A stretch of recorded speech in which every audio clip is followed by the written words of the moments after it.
E a música em tudo e pouco tempo sobra para se pregar.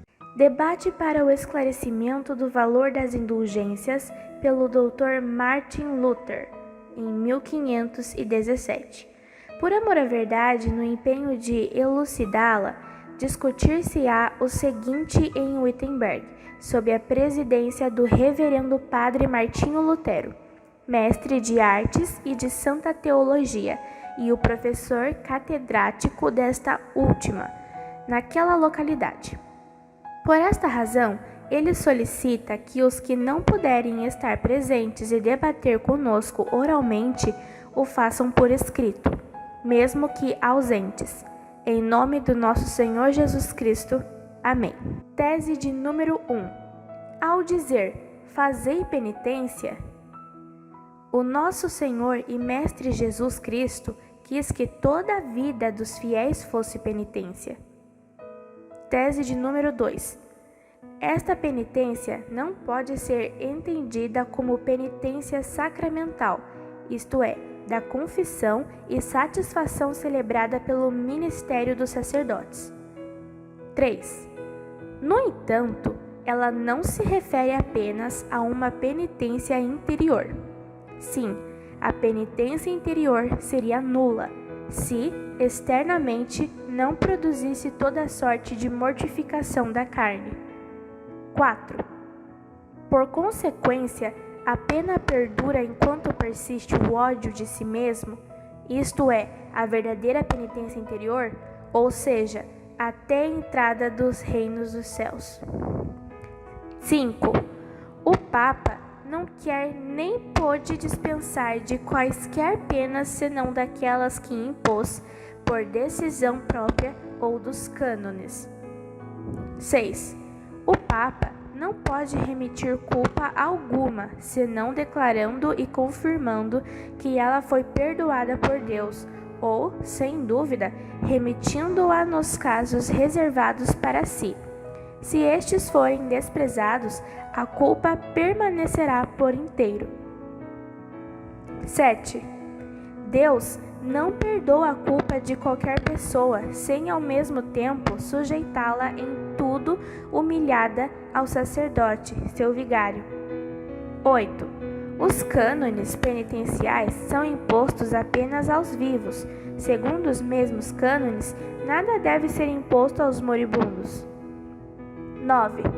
Por isso, o Espírito Santo nos beneficia através do Papa quando este, em seus decretos, sempre exclui a circunstância da morte e da necessidade. 10. Agem mal e sem conhecimento de causa aqueles sacerdotes que reservam aos moribundos penitências canônicas para o purgatório. 11.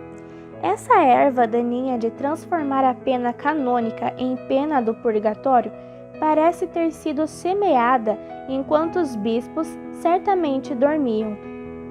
12. Antigamente se impunham as penas canônicas não depois, mas antes da absolvição, como verificação da verdadeira contrição. 13.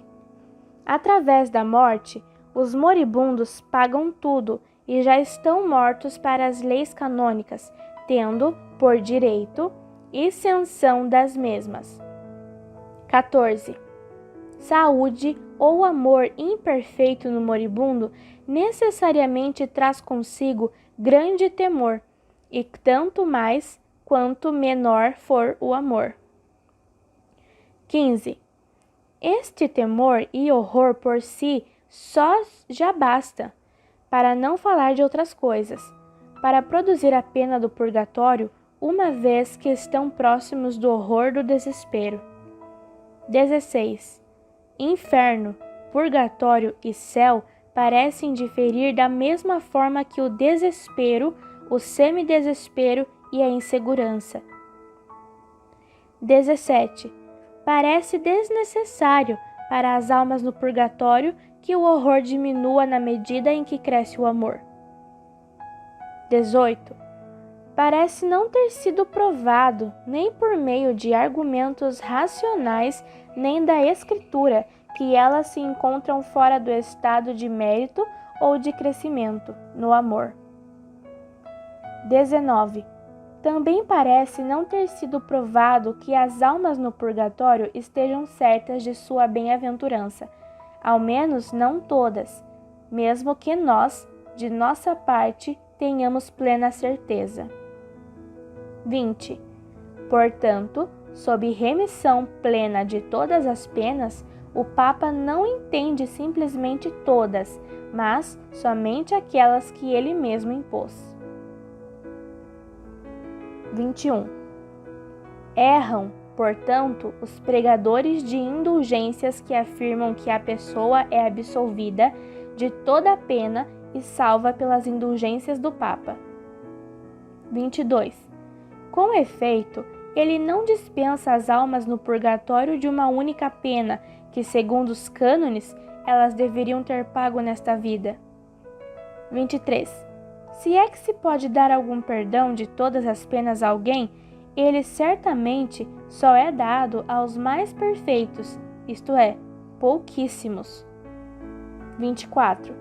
Por isso, a maior parte do povo está sendo necessariamente ludibriada por essa magnífica e indistinta promessa de absolvição da pena.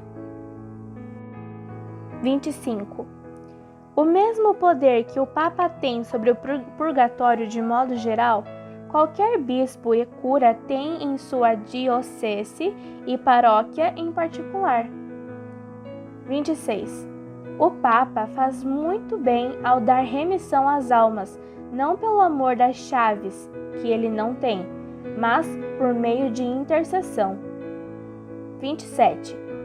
Pregam doutrina humana os que dizem que tão logo tilintar a moeda lançada na caixa, a alma sairá voando do purgatório para o céu. 28. Certo é que, ao tilintar a moeda na caixa, podem aumentar o lucro e a cobiça. A intercessão da Igreja, porém, depende apenas da vontade de Deus. 29. E quem é que sabe se todas as almas no purgatório querem ser resgatadas? Dizem que este não foi o caso com o Senhor Severino e Pascoal. 30. Ninguém tem certeza da veracidade da sua contrição, muito menos de haver conseguido plena remissão. 31. Tão raro como quem é penitente de verdade é quem adquire autenticamente as indulgências, ou seja, é raríssimo. 32. Serão condenados em eternidade juntamente com seus mestres aqueles que se julgam seguros de sua salvação através da carta de indulgência. 33. Deve-se ter muita cautela com aqueles que dizem serem as indulgências do Papa, aquela inestimável dádiva de Deus através da qual a pessoa é reconciliada com Deus. 34. Pois aquelas graças das indulgências se referem somente às penas de satisfação sacramental determinadas por seres humanos. 35. Não pregam cristamente os que ensinam não ser necessária a contrição àqueles que querem resgatar ou adquirir breves confessionais. 36. Qualquer cristão verdadeiramente arrependido tem direito à remissão pela pena e culpa, mesmo sem carta de indulgência. 37. Qualquer cristão verdadeiro, seja vivo, seja morto, tem participação em todos os bens de Cristo e da Igreja, por dádiva de Deus, mesmo sem carta de indulgência. 38.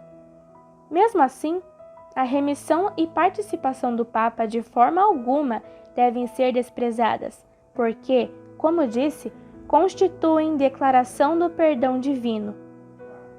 39. Até mesmo para os mais doutos teólogos é dificílimo exaltar perante o povo, ao mesmo tempo, a liberdade das indulgências e a verdadeira contrição. 40.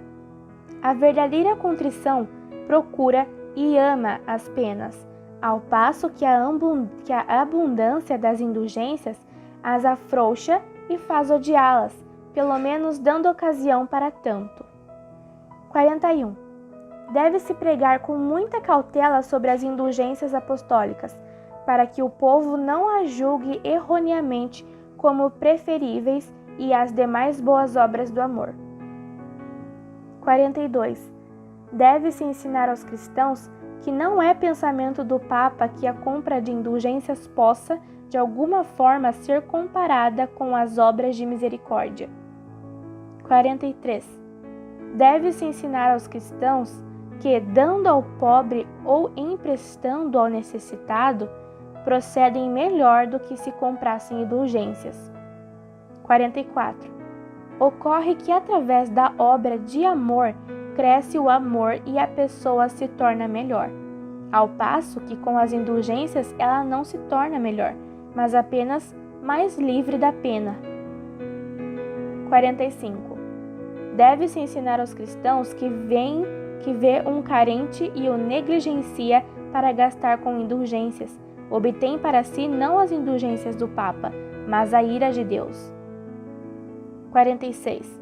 Deve-se ensinar aos cristãos que, se não tiverem bens em abundância, devem conservar o que é necessário para a sua casa e de forma alguma desperdiçar dinheiro com indulgência. 47. Deve-se ensinar aos cristãos que a compra de indulgência é livre e não constitui obrigação. 48. Deve-se ensinar aos cristãos que, ao conceder indulgências, o Papa, assim como mais necessita, da mesma forma mais deseja uma oração devota a seu favor do que o dinheiro que se está pronto a pagar. Deve-se ensinar aos cristãos. 49. Deve-se ensinar aos cristãos que as indulgências do Papa são úteis, se não depositam sua confiança nelas, porém, extremamente prejudiciais se perdem o temor de Deus por causa delas. 50.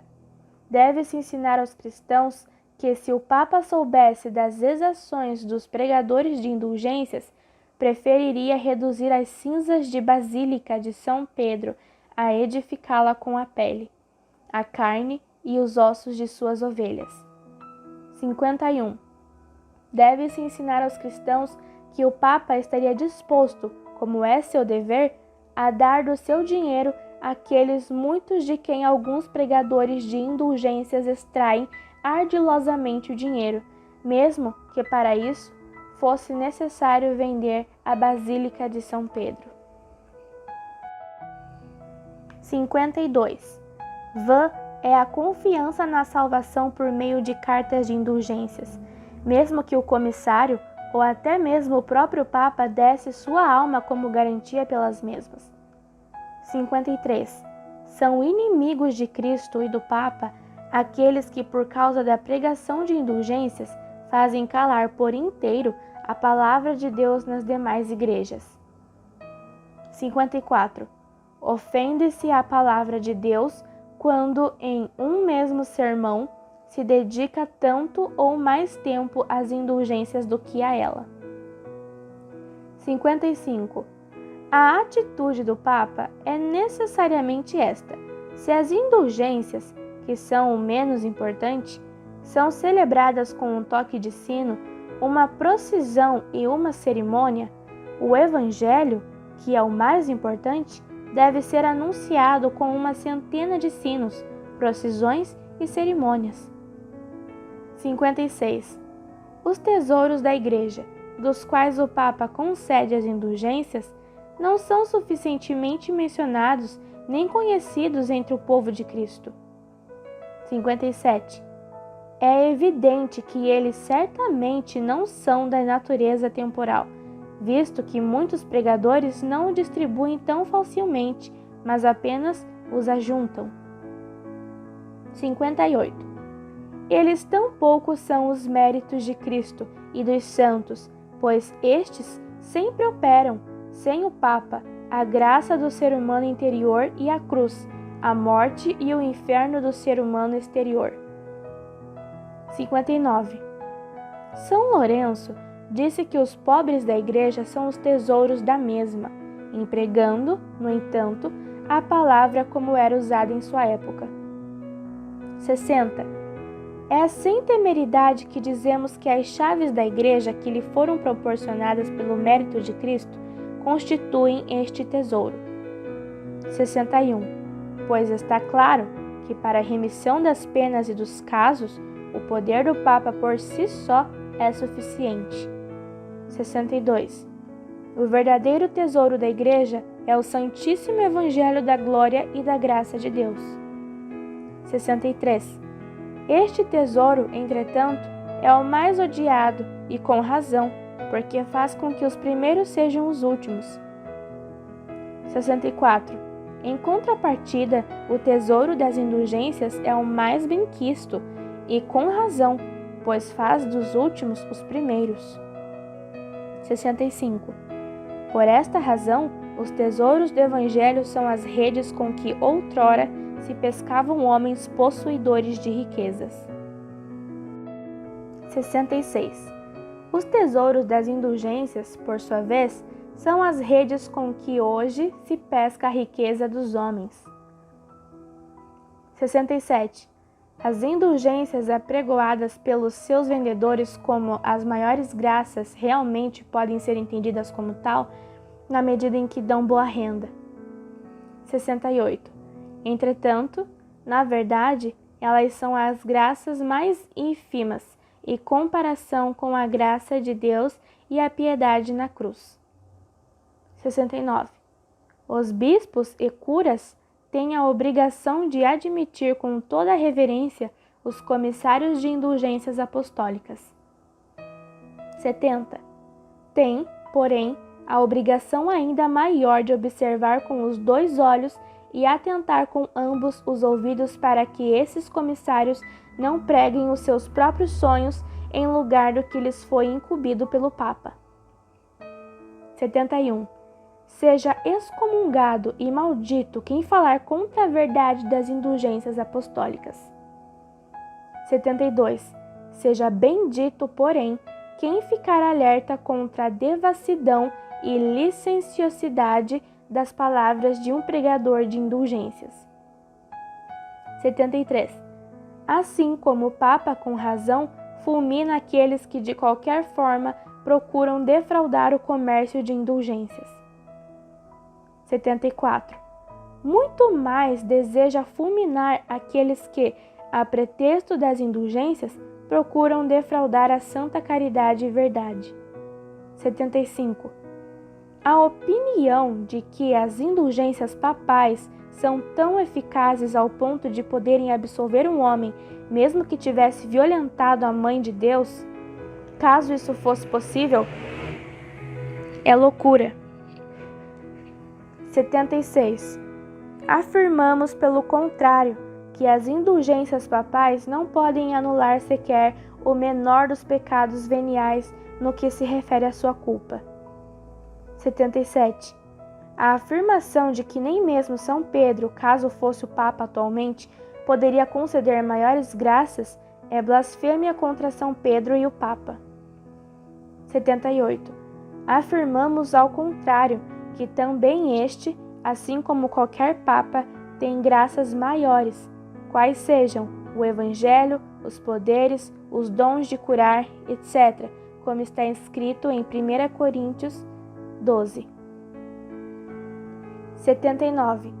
É blasfêmia dizer que a cruz com as armas do Papa, insignemente erguida, equivale à cruz de Cristo.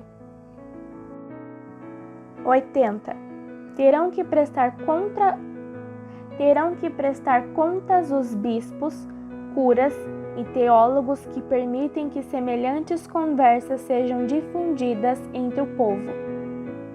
81. Essa licenciosa pregação de indulgências faz com que não seja fácil, nem para os homens doutos, defender a dignidade do Papa contra calúnias ou perguntas, sem dúvida argutas dos leigos. 82. Por exemplo, por que o Papa não evacua o purgatório por causa do santíssimo amor e da extrema necessidade das almas? O que seria a mais justa de todas as causas? Se redime um número infinito de almas por causa do funetíssimo dinheiro para a construção da basílica, que é uma causa tão insignificante? 83. Do mesmo modo, por que se mantém as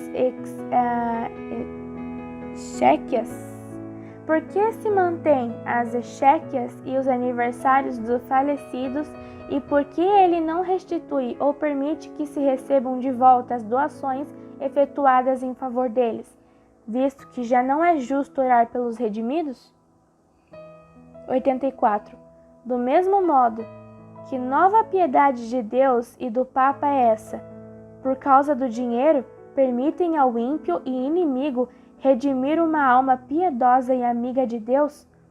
Porém não a redimem por causa da necessidade da mesma alma piedosa e dileta por amor gratuito? 85. Do mesmo modo, por que os cânones penitenciais, de fato e por desuso, já há muitos revogados e mortos, ainda assim são redimidos com dinheiro, pela concessão de indulgências, como se ainda estivessem em pleno vigor?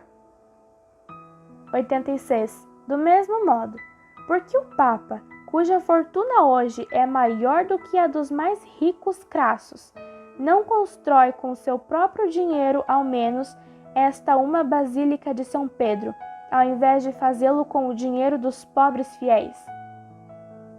87. Do mesmo modo, o que é que o Papa perdoa e concede àqueles que, pela contrição perfeita, têm direito à remissão e participação plenária? 88. Do mesmo modo, que benefício maior se poderia proporcionar à Igreja do que se o Papa, assim como agora o faz uma vez, da mesma forma concedesse essas remissões e participações 100 vezes ao dia a qualquer dos fiéis? 89. Já que com as indulgências o Papa procura mais a salvação das almas do dinheiro, por que suspende as cartas e indulgências outrora já concedidas, se são igualmente eficazes? 90. Reprimir esses argumentos, muito perspicazes, dos leigos somente pela força, sem refutá-los, apresentando razões, significa expor a Igreja e o Papa à zombaria dos inimigos e desgraçar os cristãos. 91. Se, portanto, as indulgências fossem empregadas em conformidade com o espírito e a opinião do Papa, todas essas objeções poderiam ser facilmente respondidas e nem mesmo teriam surgido. 92. Fora, pois, com todos esses profetas que dizem ao povo de Cristo: paz, paz, sem que haja paz. 93. Que prosperem todos os profetas que dizem ao povo de Cristo: cruz, cruz, sem que haja cruz. Devem-se exortar os cristãos a que se esforcem por seguir a Cristo, seu cabeça, através das penas da morte e do inferno. E assim, a que confiam que entrarão no céu, antes através de muitas tribulações do que pela segurança da paz. E a música em tudo e pouco tempo sobra para se pregar o que de fato importa.